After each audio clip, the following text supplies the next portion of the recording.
Bismillahirrahmanirrahim. Assalamualaikum warahmatullahi wabarakatuh. Alhamdulillah, alhamdulillahirabbil alamin. Wa bihi nasta'inu ala umuri dunya waddin. Wassalatu wassalamu ala asyrafil anbiya'i wal mursalin wa ala alihi washabihi ajmain. Amma ba'du. Puji syukur mari kita panjatkan kehadirat Allah Subhanahu wa taala yang telah memberikan nikmat kepada kita, salah satunya nikmat sehat, sehingga kita bisa berkumpul dalam acara diseminasi modul budaya positif. Salawat serta salam semoga selamanya terlimpah curahkan kepada baginda kita, yakni Nabi Muhammad Sallallahu Alaihi Wasallam, kepada keluarganya, sahabatnya, tabiin tabiatnya, serta semoga kita diakui umat olehnya di yaumil akhir kelak. Amin ya Allah ya Rabbal alamin. Saya ucapkan terima kasih kepada Bapak Ibu semua yang telah menyempatkan waktunya di sela kesibukan tugasnya untuk menghadiri acara diseminasi modul budaya positif ini. Mudah-mudahan dengan hadirnya Bapak Ibu semua di acara ini bisa menjadi amal baik bagi kita semua. Amin ya Allah ya Rabbal alamin. Langsung saja di sini saya akan melakukan diseminasi modul 1.4 budaya positif. Dalam artian saya akan mengimbaskan atau memberi pengalaman dan berbagi keilmuan dari apa yang saya dapat pada pendidikan guru penggerak angkatan 8 ini. Dan ini juga merupakan salah satu rangkaian kegiatan calon guru penggerak angkatan 8. Sebelumnya, di sini ada kesepakatan kelas ya. Yang pertama berpartisipasi aktif. Jadi Bapak Ibu silahkan berpartisipasi aktif dalam kegiatan. Kemudian saling menghargai ketika ada yang berpendapat. Mungkin ketika yang lain berbicara, yang lain mendengarkan. Disiplin, tanggung jawab, serta seluruh peserta memiliki kesempatan untuk berpendapat. Apakah setuju atau ada yang ditambahkan? Cukup? Oke, kalau cukup kita lanjutkan saja ya. Nah, saya mempunyai pertanyaan pemantik nih. Setuju atau tidak menurut Bapak Ibu ya, hukuman dapat mendisiplinkan anak? Setuju atau tidak? Boleh berpendapat. Hukuman itu dapat mendisiplinkan anak. Menurut Bapak Ibu itu betul atau tidak, atau setuju atau tidak gitu? Silahkan, ada yang mau berpendapat? Setuju. Kenapa?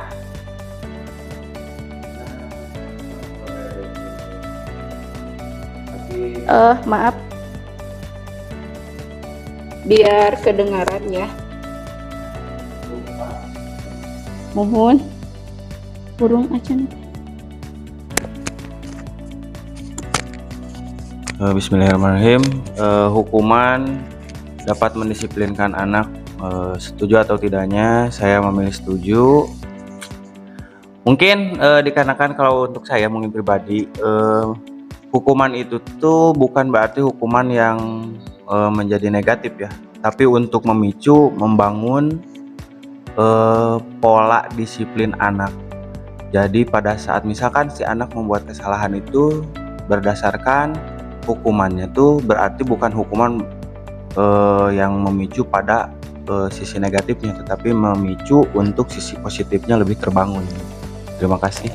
Terima kasih Pak Iki. Aplaus untuk Pak Iki udah mau berpendapat.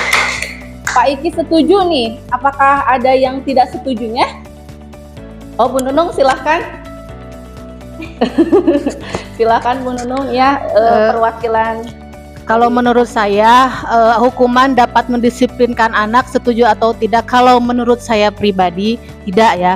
Karena ketika hukuman itu tidak ada, bisa saja anak melakukan kesalahan gitu. Ada orang mah nggak boleh bahasa Sunda ya? Boleh saja, boleh saja. Disiplin teh karena karena ada hukuman. Tapi kalau misalkan tidak ada hukuman, ngelakukan kesalahan lagi gitu. Oke, terima kasih Bu Nunung. Aplaus untuk Bu Nunung. Ya, nanti kita bahas kaitannya dengan modul ini ya. Berarti Bapak Ibu sudah sedikit terbukalah pikirannya mengenai hukuman itu seperti apa dan apakah hukuman itu dapat mendisiplinkan atau tidak. Selanjutnya, nah menurut Ki Hajar Dewantara ya, sebagai pendidik itu Anda diibaratkan sebagai seorang petani yang memiliki peranan penting untuk menjadikan tanamannya tumbuh subur. Anda akan memastikan bahwa tanah tempat tumbuhnya tanaman adalah tanah yang cocok untuk ditanami.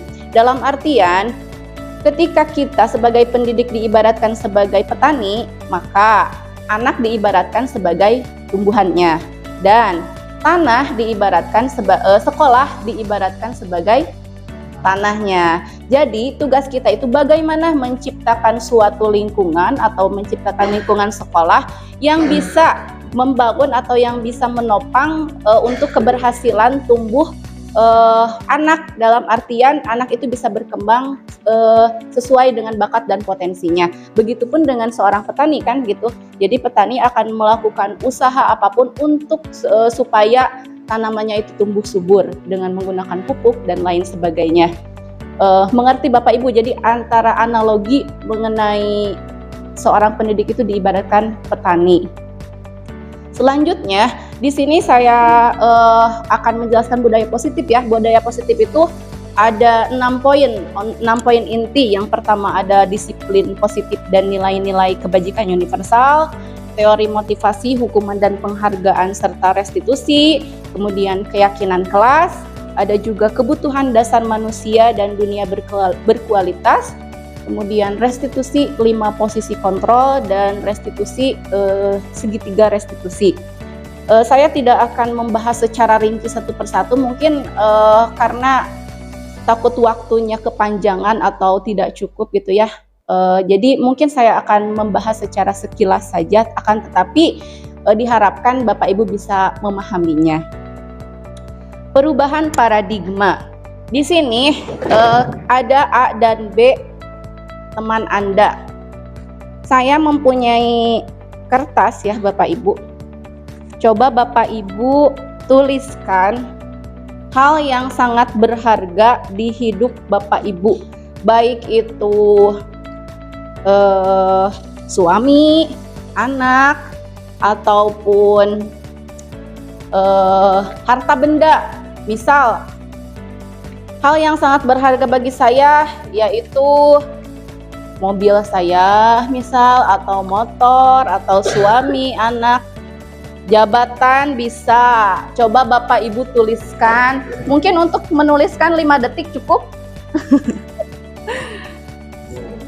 Coba Bapak Ibu tuliskan hal yang sangat berharga bagi Bapak Ibu semua.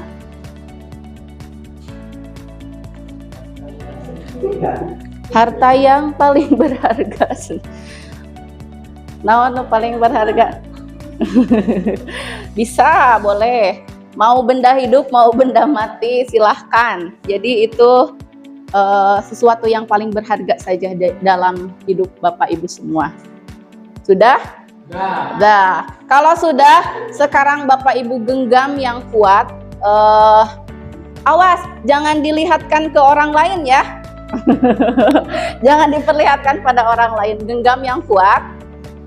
Sudah digenggam? Nah, sekarang yang di belakang cukup ya, ada 6 orang. Yang di depan mungkin Pak Randy, gak apa-apa lah Pak Randy sambil masih mencatat. Nah, coba Bapak Ibu, mungkin Bu Nunung sama Bu Helmi, Bu Teti sama Bu Rika, dan seterusnya begitu ya. Coba Bapak Ibu rebut kertas yang ada di rekannya sampai dapat gitu. Ya, apakah siapa yang bisa merebut? Coba 1, 2, 3. Ayo, rebut sampai dapat.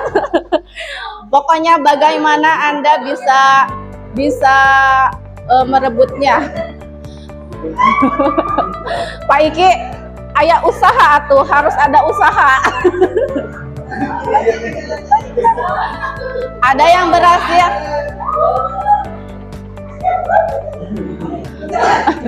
Ada yang berhasil merebutnya tidak? Ada yang berhasil merebut? Tidak. Oke, di sini Bu Rika berhasil? Berhasil? Oke, coba Bu Rika. Pak Randy, coba Pak Randy mic-nya kasihkan. Hah? Oh, anu teu ngasih heula. Sok, siapa yang mau Coba. Kenapa?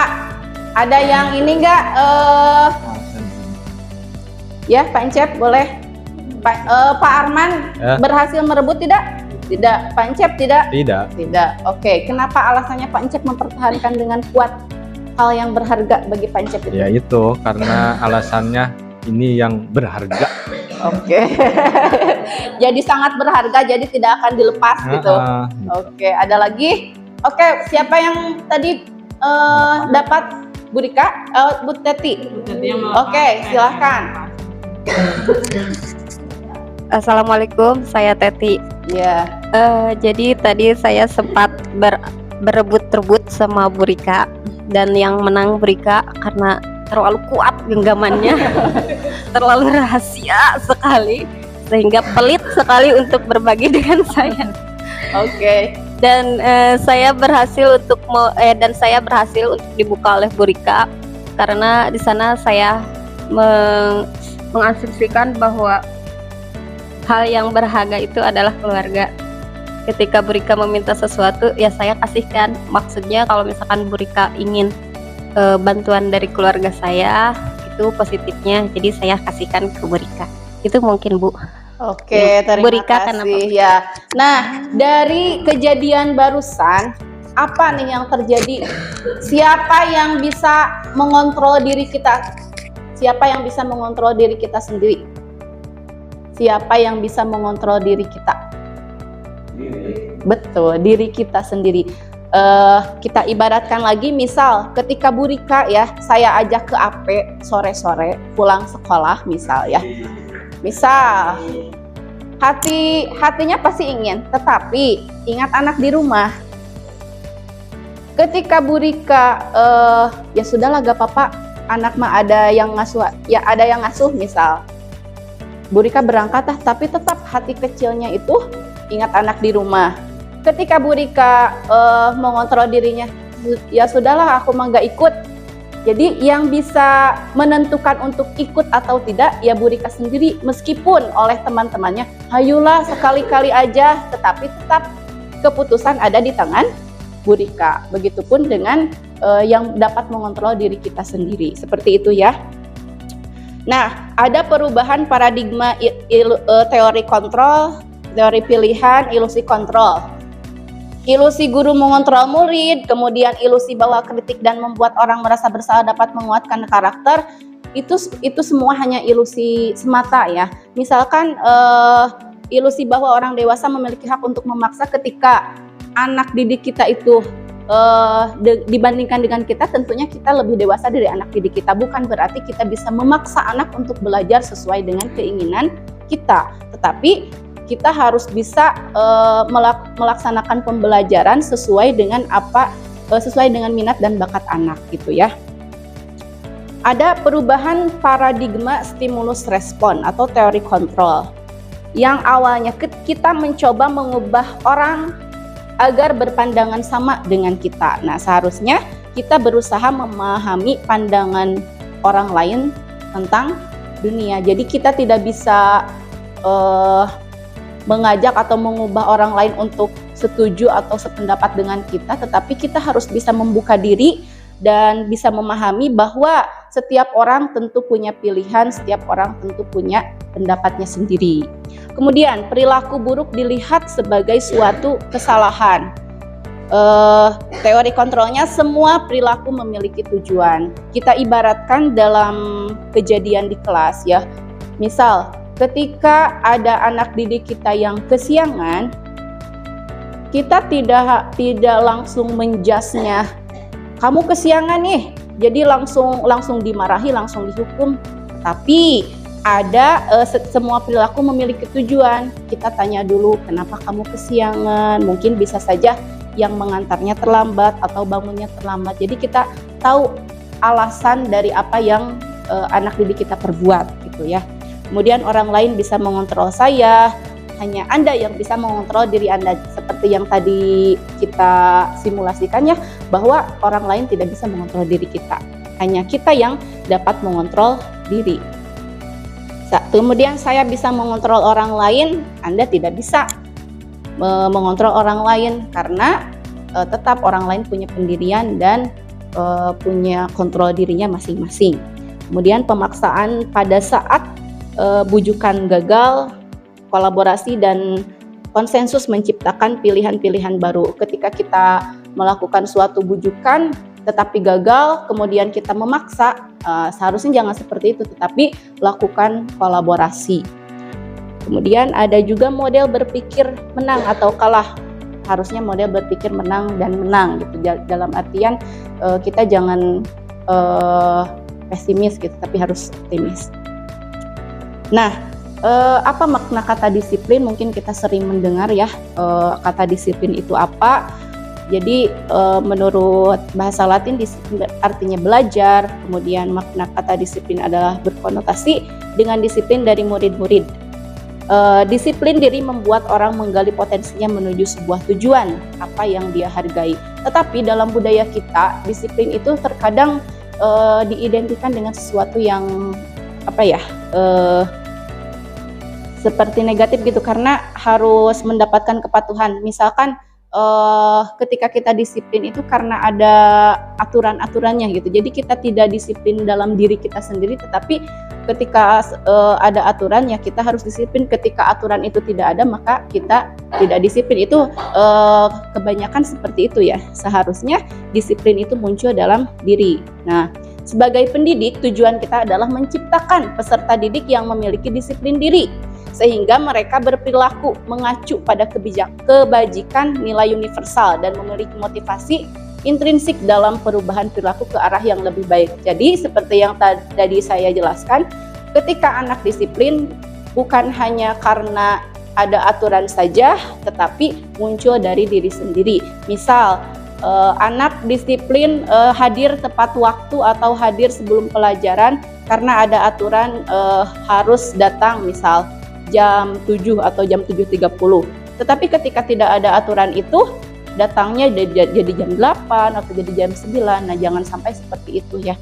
Ada aturan atau tidak, disiplin itu harus bisa tumbuh dalam diri. Dan itu yang PR bagi kita ya, untuk bisa menanamkan sikap disiplin dalam diri anak sesuai dengan dalam intrinsiknya gitu. Ada nilai kebajikan universal. Nah, ini banyak sekali ya nilai-nilai kebajikan universal yang nilai yang disepakati berdasarkan itu terlepas dari suku, bangsa, agama, bahasa maupun latar belakangnya. Contoh dari nilai kebajikan atau universal itu yang kita kenal itu dalam profil pelajar Pancasila. Kemudian ada yang Ibu Primary Years Program atau PYP, kemudian keterampilan hidup atau life skill. Kalau profil pelajar Pancasila mungkin Bapak Ibu sudah hafal ya. Nah, saya punya lagunya nih mengenai profil pelajar Pancasila. Jadi karena kan sesuatu itu jika dilakukan biasanya langsung cepat ingat ya. Coba Bapak Ibu berdiri, ikuti gerakan saya ya. Ini sambil meregangkan otot-otot.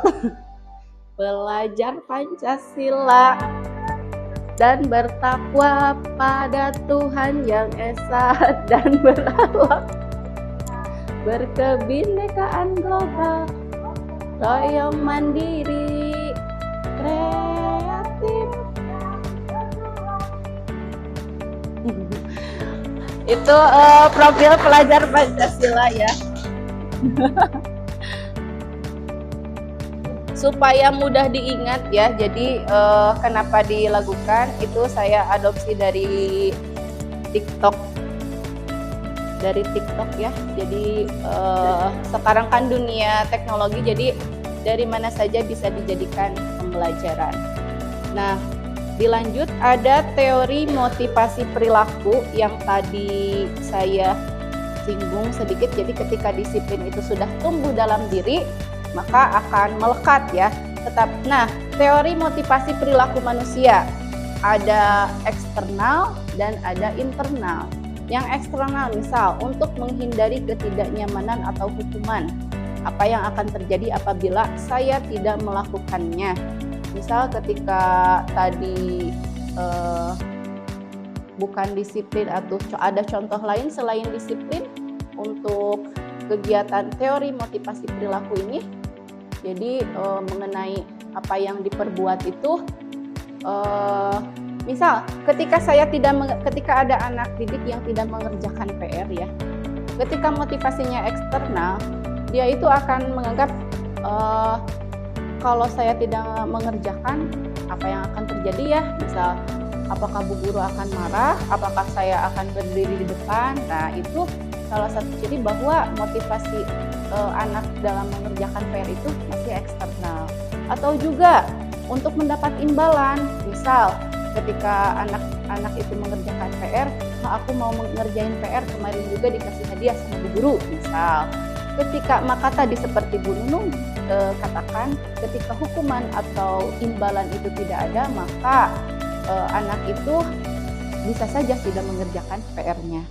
Kemudian ada motivasi internal. Motivasi internal itu untuk menghargai diri sendiri. Saya akan menjadi orang yang seperti apa bila saya melakukannya. Jadi misal dalam kaitannya dengan kasus yang tadi, kalau saya mengerjakan PR berarti saya bisa memahami materi-materi yang telah disampaikan. Kalau saya ngerjain PR sebagai salah satu ajang latihan, seperti itu ya. Kemudian ada juga restitusi. Restitusi adalah proses menciptakan kondisi bagi murid untuk memperbaiki kesalahan mereka, sehingga mereka bisa kembali pada kelompok mereka dengan karakter yang lebih kuat. Restitusi juga merupakan kolaboratif yang mengajarkan murid untuk mencari solusi masalah mereka sendiri. Jadi ketika mereka melakukan suatu tindakan, dalam restitusi itu kita tidak langsung menjudge-nya, tidak langsung menghukumnya, tetapi kita menanyakan alasannya dan juga melatih anak untuk menemukan solusi dari apa yang dia hadapi atau dari masalahnya sendiri. Terkait restitusi dan hal lain, ada hukuman, ada konsekuensi, dan ada juga restitusi. Misal seperti ini, ketika ada siswa yang datang terlambat, guru piket langsung menyuruhnya untuk mengelilingi lapangan 1 kali. Itu termasuk hukuman atau konsekuensi? Hukuman. Oke, hukuman. Pak Arman, hukuman konsekuensi? Konsekuensi, kata Pak Arman konsekuensi, kata Bu Nur hukuman. Kenapa Pak Arman menyebutkan konsekuensi?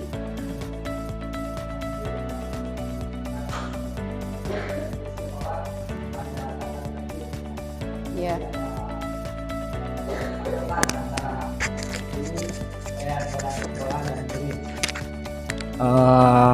Adapun yang diberikan mungkin itu mengelilingi lapangan, itu bentuk konsekuensi dari apa yang murid perbuat.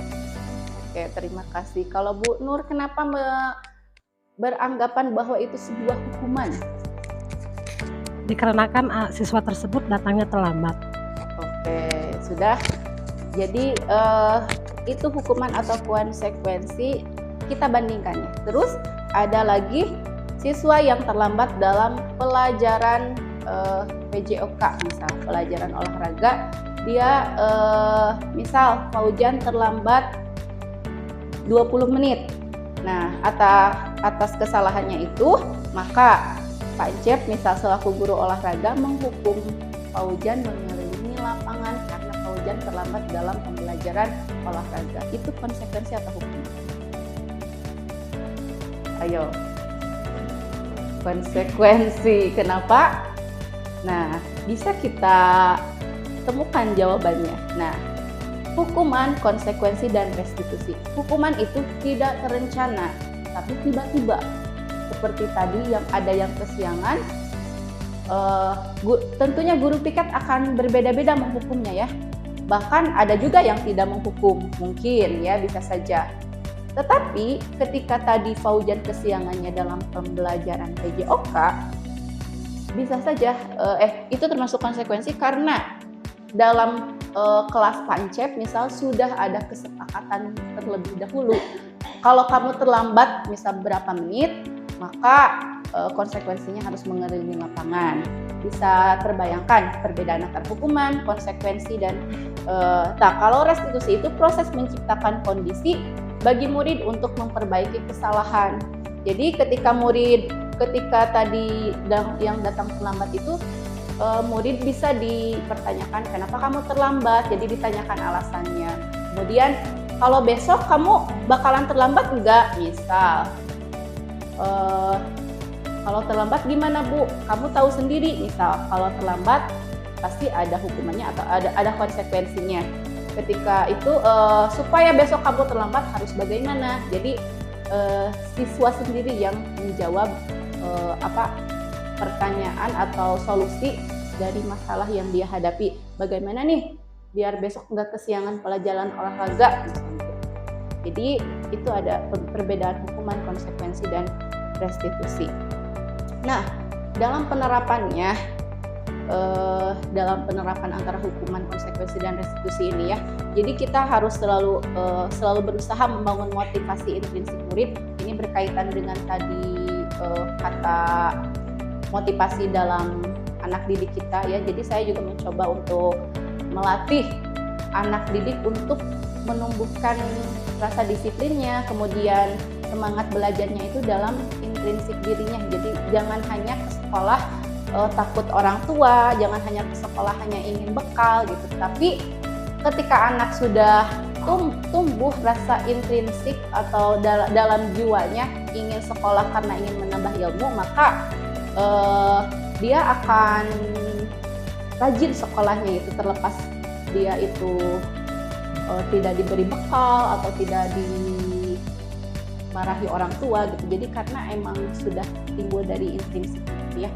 dengan memberikan pemahaman dan contoh tindakan yang positif. Kemudian selalu berusaha memilih opsi restitusi. Jadi ketika saya mencoba menerapkan dalam di kelas ya, ketika Nopi misal dia hanya tiduran saja di kelas di awal pembelajaran, ditanya kenapa dia hanya tiduran saja, tidak memperhatikan pembelajaran, kemudian sangat kelihatan malas sekali. Kita tanya dan ternyata dia belum makan, kemudian dia tidak punya uang dan lain sebagainya. Jadi kita tahu alasan kenapa dia bertindak seperti itu. Kemudian berkolaborasi dengan teman sejawat dalam menerapkan budaya positif di sekolah. Nah, saya khususnya dan kita semua mungkin sedang belajar untuk berkolaborasi, dan ini juga merupakan salah satu kolaborasi ya. Bapak Ibu bersedia untuk mengikuti acara diseminasi saya ini sebagai salah satu contoh dari kolaborasi itu sendiri. Kemudian ada keyakinan kelas. Nah, mengapa tidak peraturan tetapi mengapa keyakinan? Ada yang bisa menjawab. Jadi keyakinan kelas, nah atau untuk peraturan, kan ada peraturan gitu. Kenapa harus keyakinan? Mengapa kita memiliki peraturan harus menggunakan helm bila mengendarai kendaraan roda 2? Kalau menggunakan helm itu peraturan atau keyakinan? Peraturan kan, ketika kita tidak menggunakan helm, kemudian ada razia, maka polisi akan menilangnya. Nah, jadi kenapa sekarang kita kaitkan dengan keyakinan kelas tadi ya? Kenapa harus keyakinan kelas, tidak peraturan kelas? Ada yang bisa menambahkan mungkin kenapa tidak peraturan kelas? Atau masih bingung nih perbedaan antara peraturan dan keyakinan? Gimana, Bu Rika? Boleh mic-nya dikeburikakan? Kalau pemahaman saya, mungkin peraturan itu satu pihak, satu arah. Jadi jika si anak melakukan kesalahan, dihukum misalnya ya, itu kehendak guru, tapi anaknya nggak suka gitu kan, nggak nerima. Kalau keyakinan kayaknya lebih dua arah. Jadi kesepakatan antara yang membuat peraturan dan diyakini oleh anak itu. Oke, terima kasih Bu Rika. Betul sekali ya yang dikatakan Bu Rika. Jadi peraturan itu hanya sepihak. Misal ada peraturan apa misalnya? Ada yang bisa memberi contoh peraturan yang memang peraturan pemerintah. Apakah kita sebagai rakyatnya ikut merumuskan peraturan pemerintah? Tidak kan ya. Kemudian peraturan apa lagi? Peraturan banyak ya peraturan-peraturan. Jadi kita tidak terlibat dalam peraturan, tapi kita harus mematuhi peraturan tersebut. Jadi ada paksaan kan untuk melaksanakannya ketika itu disebut peraturan. Tapi kalau keyakinan itu disusun atau dibuat melalui kesepakatan bersama. Misal tadi seperti yang saya lakukan di awal, ada kesepakatan kelas atau keyakinan kelas juga ya mengenai bahwa Bapak Ibu harus berpartisipasi aktif. Saya pun bertanya apakah setuju, semuanya setuju. Gitu. Begitupun dengan keyakinan kelas. Gitu ya. Ada dengan keyakinan kelas, jadi seseorang itu akan lebih tergerak dan bersemangat untuk menjalankan keyakinannya daripada hanya sekedar mengikuti serangkaian peraturan tertulis tanpa makna. Jadi ketika ada peraturan tertulis, ya hanya peraturan saja gitu tanpa ada. Jadi image-nya itu kalau ada peraturan kita hanya menuruti peraturan, meskipun kita terpaksa melakukannya. Akan tetapi kalau keyakinan, oh kan itu udah kita rumuskan bersama-sama, aku juga udah setuju, misalnya kalau murid kita. Jadi ya harus kita laksanakan, harus kita lakukan dengan baik gitu. Kalau tidak ya mungkin ada konsekuensinya tersendiri gitu, karena itu berupa keyakinan. Nah, pembentukan keyakinan kelas ini bersifat lebih abstrak, kemudian dibuat dalam bentuk positif. Jadi misalkan kalau jangan terlambat datang ke sekolah. Nah, bisa diganti dengan bukan jangan terlambat, tetapi tidak terlambat untuk datang ke sekolah atau datang lebih awal. Misalkan itu jadi lebih positif gitu, kata-katanya. Kemudian berupa pernyataan-pernyataan universal, kemudian juga tidak terlalu banyak. Karena ketika kita membuat keyakinan kelas yang cukup banyak, apalagi di kita ya, anak didik kita berkebutuhan khusus ya dengan bermacam-macam ketunaan. Ketika kita membuat keyakinan kelas yang cukup banyak, bukan malahnya kita dipatuhi, tetapi mereka malah akan lupa sebagian kan. Jadi kita sesuaikan lagi dengan kondisi anak didik kita. Kemudian semua warga kelas ikut berkontribusi. Jadi tidak tanpa kecuali ya, harus semua, misalkan kelas Pak Arman ada 10 orang muridnya atau ada 7 misalkan, semuanya harus dilibatkan dan semuanya harus bisa memberikan pendapat atau menambahkan ide mengenai keyakinan kelas yang akan disepakati bersama. Seperti itu ya. Jadi itu gambaran mengenai keyakinan kelas. Dan saya pun mencoba untuk melakukan keyakinan kelas ya di kelas saya sendiri, meskipun dengan secara sederhana, tetapi sedikit demi sedikit anak-anak bisa melakukannya, meskipun harus kita ingati karena kembali lagi ya, anak didik kita itu anak berkebutuhan khusus, tetapi itu tidak menjadi halangan untuk kita menerapkan keyakinan kelas tersebut. Justru itu menjadi tantangan tersendiri ya, karena kita memang berbeda dengan sekolah pada umumnya, maka kita pun harus bekerja lebih ekstra dalam artian harus berani berbeda gitu. Kemudian prosedur pembuatan keyakinan kelas, curah pendapat. Jadi kita mendengarkan pendapat dari peserta didik, kita mencoba diskusi mengenai apa yang akan kita terapkan di kelas kita, misal. Kemudian mencatat masukan, ya, jadi guru mencatat masukan-masukan dari peserta didiknya. Kemudian mengelompokkan dan meninjau kembali, meminta warga kelas menandatangani, menempelkan di dinding. Jadi kita tampung dulu semua pendapat-pendapat atau masukan dari yang lain, setelah itu kita sortir kembali mana nih yang akan kita patenkan gitu, seperti itu ya. Dapat Bapak Ibu pahami mengenai keyakinan kelas dan cara menyusunnya ya, seperti itu. Nah, refleksinya ketika menerapkan keyakinan kelas ya, yang saya rasakan itu anak jadi lebih antusias melaksanakan keyakinan kelas. Kenapa? Coba. Jadi anak lebih antusias.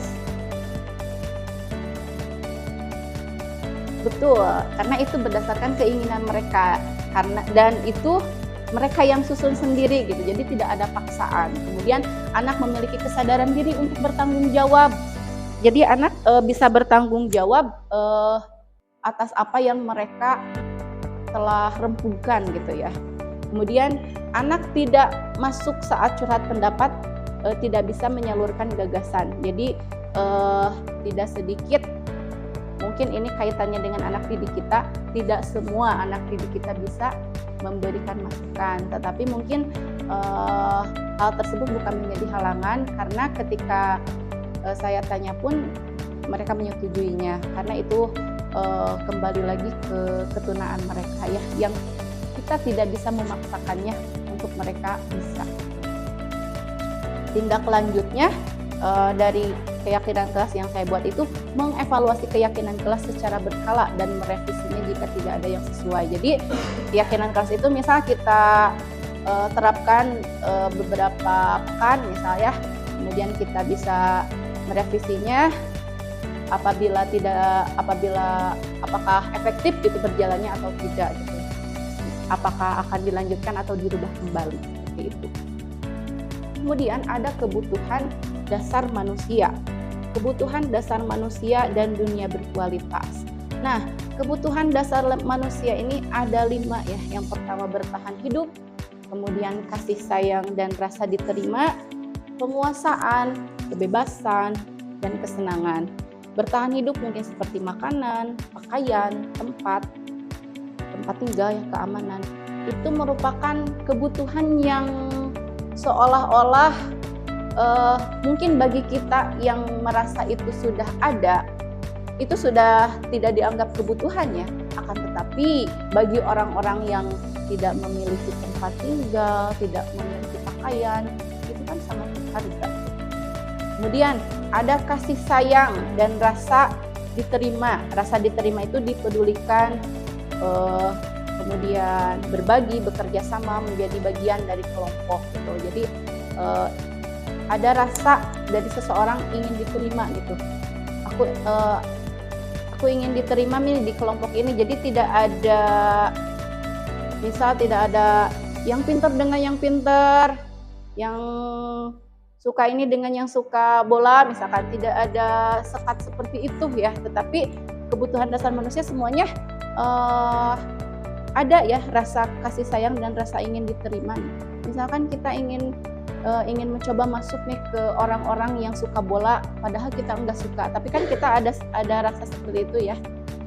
Kemudian penguasaan, harga diri, keinginan untuk dianggap, memimpin, berprestasi, diakui dan didengar. Tentunya ketika kita berpendapat ingin didengarkan, iya seperti itu. Jadi itu termasuk dalam kebutuhan dasar manusia. Kemudian kesenangan, bermain, humor, antusiasme, kemudian tertawa. Jadi itu merupakan kesenangan dan itu kebutuhan. Coba, apa ada yang pernah dalam seminggu tidak tertawa? Tidak kan? Tuh, Aina langsung tertawa atau senyum ya itu. Jadi itu kebutuhan dasar, tidak bisa dipungkiri. Jika ada salah satu kebutuhan yang tidak terpenuhi, itu berefek atau berakibat pada tindakan kita sendiri.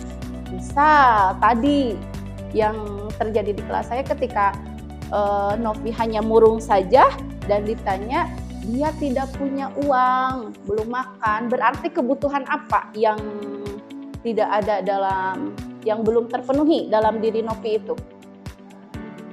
Bertahan hidup ya. Nah, jadi mungkin itu juga sebagai salah satu ajang untuk kita bersyukur ya. Kita kadang hal-hal tersebut itu kita lupakan gitu. Kita hanya mengejar apa yang belum kita capai tanpa mensyukuri apa yang telah kita dapat. Harusnya kita mensyukuri apa yang kita dapat, maka Allah pun akan menambahnya. Seperti itu ya. Nah, ada sedikit ini ya, cerita mengenai kebutuhan apa nih yang dibutuhkan. Misal, aku senang main kejar-kejaran dengan ibu guru, seru, berarti kebutuhan apa nih? Kesenangan, berarti dia tidak belajarnya itu tidak ingin hanya duduk diam saja, tapi ada permainannya dan lain sebagainya gitu ya. Time to ice breaking ya, jadi untuk merefleksikan biar tidak jenuh, coba Bapak Ibu berdiri terlebih dahulu, berdiri boleh kala tinggal heula bisi pareum.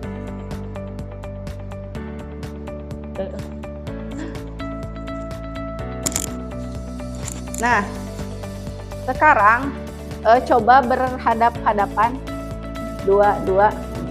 Oh, Pak Rendi boleh dengan Pak Rendi itu, Pak Arman berarti dengan saya biar tidak susah. Bukan, Pak Ogi naon kikiran. Coba berhadap-hadapan. Enggak, ini hanya gambar saja. Nah, coba berhadap-hadapan. Bapak Ibu pasti sudah hafal perkalian? Apa ya? Saya contohkan terlebih dahulu ya. Pak Arman, jadi misal Pak Arman bebas ya 1 sampai 10 mau mengeluarkan angka berapa ya? Siap? 1, 2, 3. Gitu atuh, aya rada euan. 1, 2, 3. 8 kali 2 berapa? 16. Nah, siapa yang cepat? Jadi paheula-heula ngajawab jawabanana. Anu duaan dikali misalkan.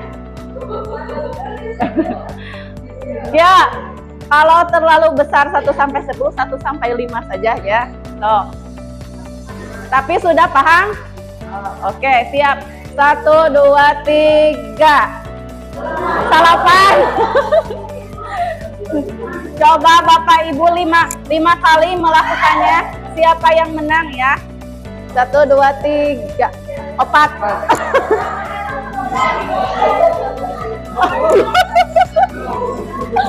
Ini 2 til.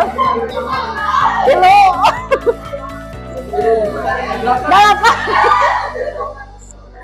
5. Dei sekali dei. 4. Ya, coba. Sudah 5 kali. Antara Pak Iki dan Pak Encep siapa yang menang? Oh, sekali deh sok. Pak Iki ke depan, Pak Iki ke depan. Nah, anu menang jadi kaharep kiranya. Pak Ogi, Pak Rendi anu menang? Pak Ogi. Pak Ogi, Pak Rendi. Pak Rendi ke depan. Ayeuna di Ese. Oh, sok Pak Arman. Jeung Pak Iki. Jiga nembe. 1 sampai 5. Hadiah Malik Neta gitu. 4. 1, 2, 5. Nah, 5. 3. 16.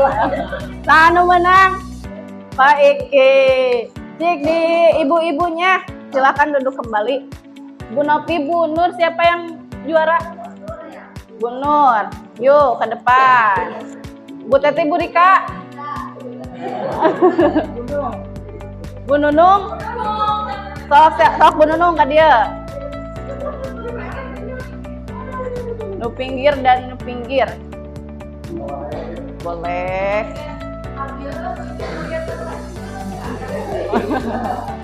Iya, tukang ngitungnya.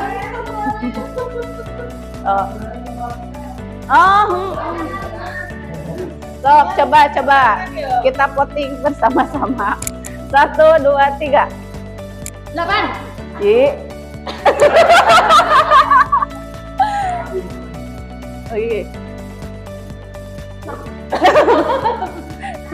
Satu sama. Ragu-ragu.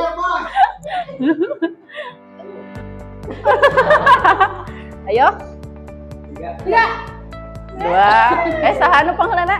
Oh iya 2. Aku.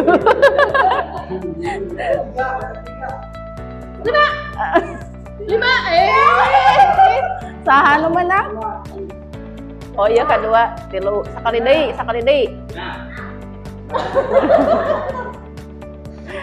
2, 3. 16. Barang. Oke, aplaus untuk semuanya. Ya itu semoga. Mau lagi? Masih ada sih satu lagi. Cukup? Oke. Masih ada bahasannya ya. Nah, kemudian ada 5 posisi kontrol yang ada di diri ini ya. Coba kita simak baik-baik.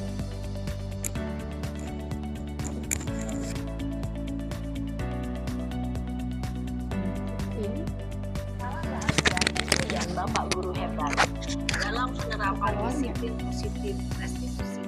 Salah satu program yang dikembangkan Kedengaran tidak? 5 posisi kontrol.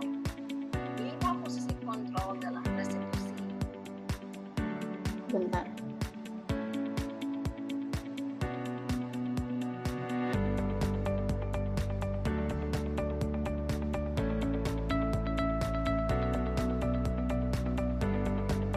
Pada 4, posisi pemantau atau monitor, dan 5, posisi manajer. Untuk lebih memahami kelima posisi tersebut, mari kita saksikan kasus Naren yang terlambat hadir 20 menit ke sekolah dan melihat bagaimana kelima posisi kontrol dalam menghadapi masalah tersebut.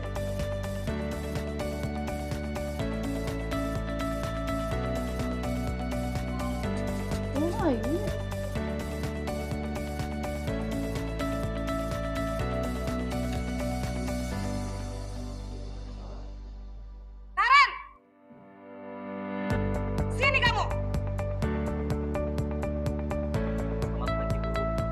Selalu terlambat. Kamu deh, pasti terlambat. Apa? Apa coba? Alasan kamu apa lagi? Kapan sih kamu tidak terlambat? Ini posisi penghukum ya. Malas sekali ya kamu jadi anak. Saya Dasar pemalas. Gak kapok-kapok sih kamu. Sudah berapa kali terlambat? Sana, kamu keliling lapangan basket 2 kali. kenapa saya harus keliling lapangan basket, Bu? Kenapa? Kamu mau lawan ibu? Berani-beraninya jawab. Sudah terlambat, masih berani jawab pula. Sekarang, keliling lapangan basket 5 kali sekalian. Biar kapok. Cepat. Pergi sana ke lapangan basket. Posisi penghukum biasanya berbicara dengan nada tinggi, menghardik, menunjuk-nunjuk, menyakiti, dan menyindir. Hukuman bisa berupa fisik maupun psikis. Ibu dan Bapak Guru Hebat, dampak yang terjadi pada murid ketika guru berada pada posisi penghukum adalah murid cenderung akan memberontak, bahkan menyimpan dendam.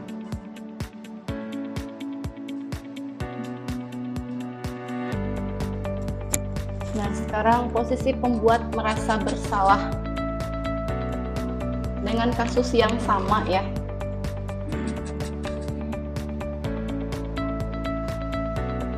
Naren!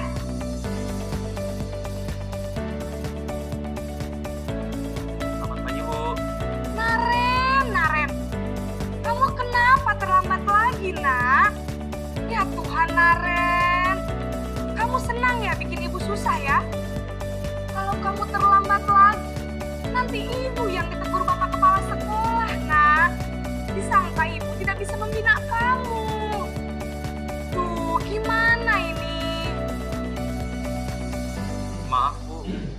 Gusti Naren, Naren. Kamu suka ya kalau ibu ditegur bapak kepala sekolah? Terus, sekarang ibu harus tulis apa ini di buku absen? Ini kamu sudah sering terlambat loh. Ibu harus apa coba? Maaf Bu, maaf sekali.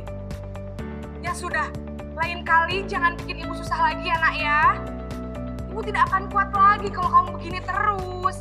Bisa jantungan kalau ibu tegur bapak kepala sekolah. Sana cepat ke kelas. Maaf ya Bu, maaf sekali. Posisi pembuat rasa bersalah berbicara dengan nada tenang, cenderung lembut. Namun kata-kata yang diutarakan membuat murid merasa menjadi orang yang gagal.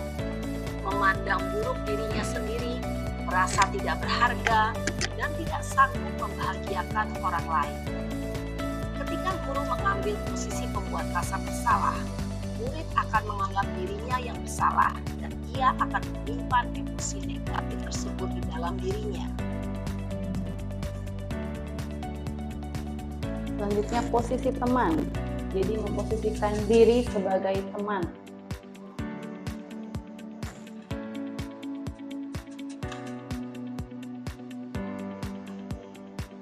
Naren!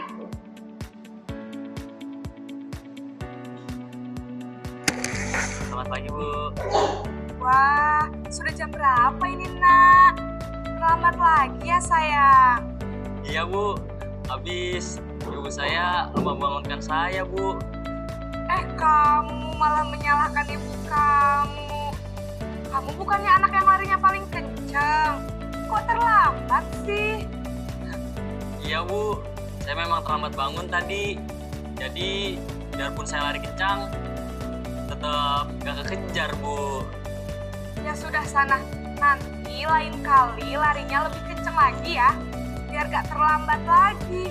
Bikin seneng ibu, demi ibu. Bisa kan? Bisa lah Bu. Ya sudah sana masuk kelas. Beresin urusan absen kamu. Kamu ini ada-ada saja. Dalam posisi teman, itu berbicara posisi dengan nada temannya, suara jadi ramah, akrab, cenderung bersenda gurau untuk menjaga suasana tetap santai. Murid akan merasa senang, aman, dan akrab dengan guru. Identitas yang tercipta adalah identitas sukses atau berhasil. Namun, perlu diingat, karena ini masih dorongan eksternal, maka ada faktor ketergantungan dari murid kepada orang tertentu. Di sini, guru absennya, sehingga di lain waktu, murid bisa berperilaku baik, namun hanya kepada orang-orang tertentu saja. ada posisi pemantau atau monitor.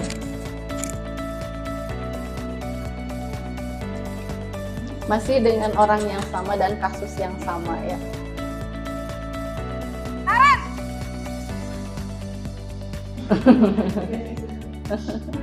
Selamat pagi Bu. Naren, apa peraturan sekolah kita tentang jam berapa kita harus masuk sekolah, nak? Kita harus di sekolah jam 7 Bu. Iya betul, sekarang sudah jam 7.20. Naren sudah tahu konsekuensinya jika terlambat hadir. Paham Bu, saya harus tinggal kelas pas jam istirahat selama 20 menit. Iya benar, konsekuensinya demikian. Jadi nanti jam 9.30 pas istirahat, kamu harus tinggal di kelas, kerjakan tugas tambahan untuk ketertinggalan kamu, ya? Baik Bu. Posisi pemantau mengandalkan penghitungan atau data untuk mengontrol murid. Guru mengarahkan murid berdasarkan peraturan dan konsekuensi. Seorang pemantau menunjukkan bahasa tubuh dan ekspresi wajah yang datar dan cenderung formal.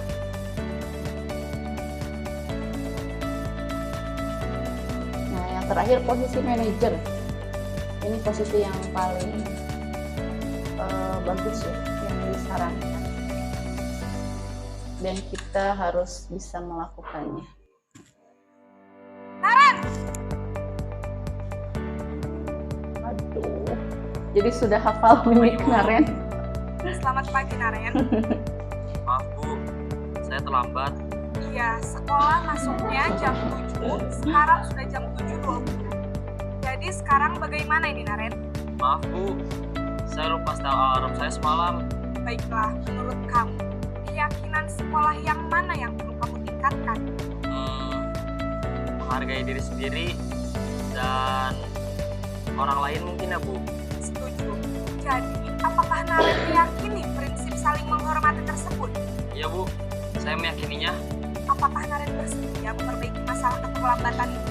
Bersedia Bu. Bagaimana kamu akan perbaiki masalah keterlambatan ini? Saya akan coba untuk tidak lupa menyetel alarm saya Bu. Baik, kalau Naren lupa menyetel alarm di rumah, ada orang yang kira-kira bisa bantu mengingatkan tidak? Ada Bu, kakak saya, Kak Ema. Ada lagi selain Kak Ema? Selain Kak Ema, ada ibu saya. Baik, jadi yang mengingatkan Naren adalah Kak Ema dan ibu kamu ya? Kira-kira akan mulai setel alarm kapan nih Naren? Setelah pulang sekolah, akan segera saya lakukan. Baik, jadi Naren akan setel alarm untuk bangun besok pagi dan akan diingatkan oleh kakak dan ibunda Naren ya. Ada lagi yang mungkin perlu dilakukan Naren agar tidak terlambat bangun lagi? Tidak ada Bu. Baik Naren, terima kasih untuk kerjasama kamu. Sekarang kamu perlu kembali ke kelas untuk belajar. Baik Bu, terima kasih. Posisi manajer adalah posisi kontrol yang disarankan untuk membimbing murid memiliki sikap disiplin yang positif, yaitu murid yang mandiri, bertanggung jawab, dan dapat memecahkan masalah. Tujuan dari posisi ini adalah agar murid dapat berefleksi atas tindakannya. Guru akan dengan tulus memberikan pertanyaan-pertanyaan bermakna, sehingga membuat murid dapat belajar dari kesalahannya dan mencari sebuah solusi untuk menyelesaikannya. Nah, itu merupakan contoh penerapan posisi kontrol yang berarti dalam kasus terlambat datang ke sekolah ya. Nah, dalam 5 posisi kontrol itu ada penghukum, ada pembuat merasa bersalah, ada teman, kemudian pemantau, dan manajer. Menurut Bapak Ibu yang paling yang paling bukan idealis, yang paling bagus dalam menangani anak itu yang mana? Manajer. Kenapa? Kenapa manajer? Oke, mencari solusi bersama atas masalahnya ya. Jadi anak dilibatkan untuk mencari solusinya sendiri gitu ya. Dalam hal tadi dalam kasus keterlambatannya, jadi siapa namanya? Naren. Jadi sudah apa ya? Jadi si Naren terlambat. Ketika Naren terlambat, seorang guru piket itu ada yang mungkin berposisi atau memposisikan diri sebagai penghukum, pembuat merasa bersalah, teman, pemantau, manajer. Begitupun kita ya. Kita bisa memposisikan diri kita dalam kelima ini ya. Kelima posisi ini. Adzan, kira sejenak ya kita mendengarkan adzan berkumandang.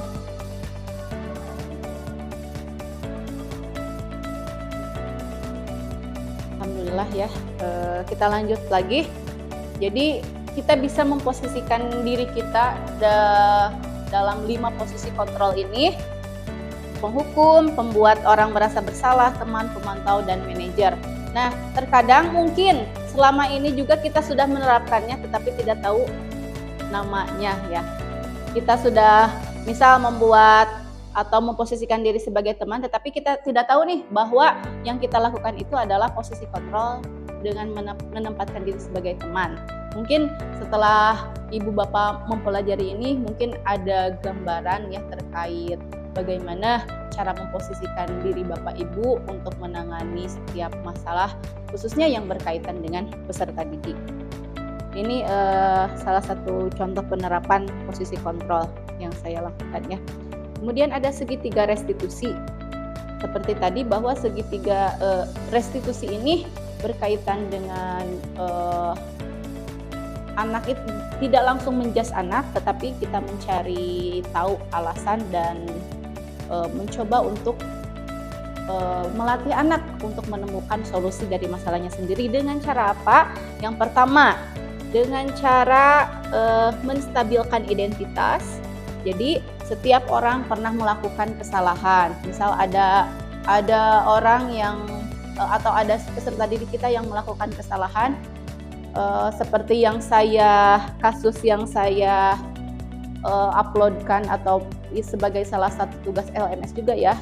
Ketika itu Nopi mengambil krayon Paujan tanpa bicara ke Paujan, dan Paujan pun mencari-carinya, si Nopi malah diam saja. Otomatis kan itu merupakan suatu tindakan yang salah ya, karena meminjam tanpa berbicara pada orangnya. Nah jadi ketika itu timbul suatu keributan di kelas ya, karena Paujan mencari-cari pensil warnanya. Jadi saya coba panggil Nopi dan bertanya ya, karena tidak sedikit anak-anak mencurigai Nopi gitu ya dari gelagatnya. Ketika itu saya mencoba menerapkan segitiga restitusi dengan menstabilkan identitas.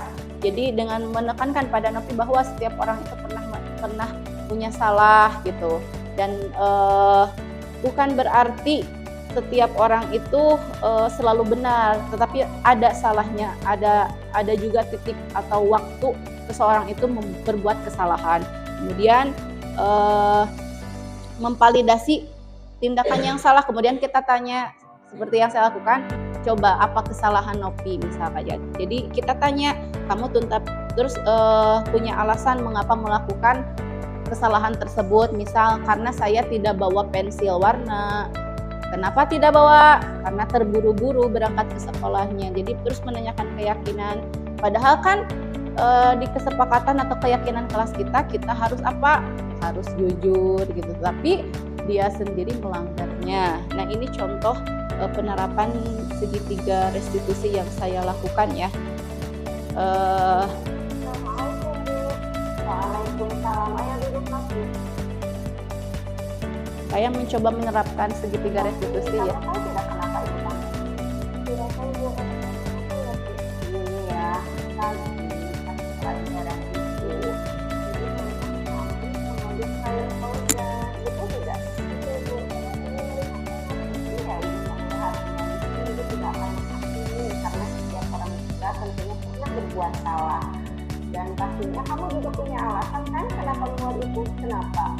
Saya lupa tidak membawa krayon jadi Oke, kenapa bisa lupa? Ini terburu-buru. Oh, terburu-buru ya. Lalu kenapa kamu tidak bilang saja sama Paujan mau pinjam krayonnya? Malu ya. Nah, kamu masih ingat nggak kesepakatan kelas kita? Tapi tidak semuanya ya. Lalu apakah yang kamu lakukan itu melanggar kesepakatan kelas ya? Apa itu? Tidak jujur. Lantas sekarang apa yang akan kamu lakukan untuk mengatasi masalah ini? Saya akan berminta maaf kepada Paujan sekarang juga, Bu. Kemudian? Saya untuk agar kamu tidak lupa itu gimana? Saya tidak akan pernah lagi. Saya akan berhati-hati untuk membawa peralatan sekolah dan juga akan. Oke, jadi kamu akan lebih hati-hati ya membawa peralatan sekolah, jangan terburu-buru seperti itu ya. Oke, kapan kamu akan mulai? Besok, Bu. Besok. Jadi besok jangan lupa untuk hati-hati dalam artian jangan buru-buru, tapi kamu harus dilihat dulu apakah peralatan sekolah sudah lengkap atau belum, seperti itu ya. Oke, baik. Sekarang kamu boleh istirahat lagi. Assalamualaikum, Bu. Waalaikumsalam. Itu salah satu contoh penerapan segitiga restitusi yang saya lakukan ya.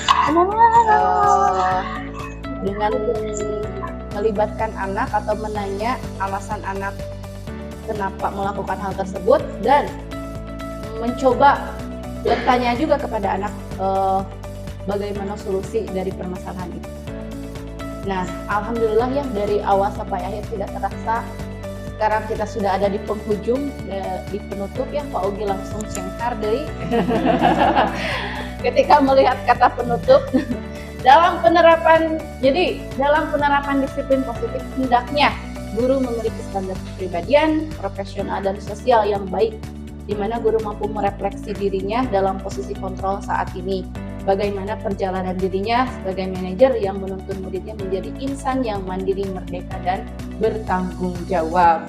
Jadi intinya bagaimana kita sebagai guru dapat memposisikan diri mungkin sebagai manajer ya harusnya. Dan untuk menuntun anak didik kita itu menjadi insan yang mandiri, merdeka, dan bertanggung jawab. Sebelum kita tutup, mungkin ada refleksi dulu, hal baru apa yang mengubah paradigma saya atau paradigma Bapak Ibu, kemudian perasaan apa yang muncul selama mengikuti sesi ini gitu. Ada yang mau menjawab untuk merefleksikan ini? Boleh. Setelah saya mengikuti ini, bagaimana? Boleh ada yang mau menjawabnya? Merefleksikan diri. Oh, silahkan Pak Arman.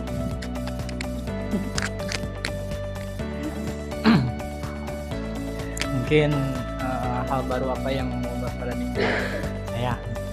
Ya. Mungkin dari memposisikan diri saya yang tadinya tidak tahu nama-namanya, cara memposisikan diri, ada yang sebagai penghukum, membuat masalah, membuat merasa bersalah.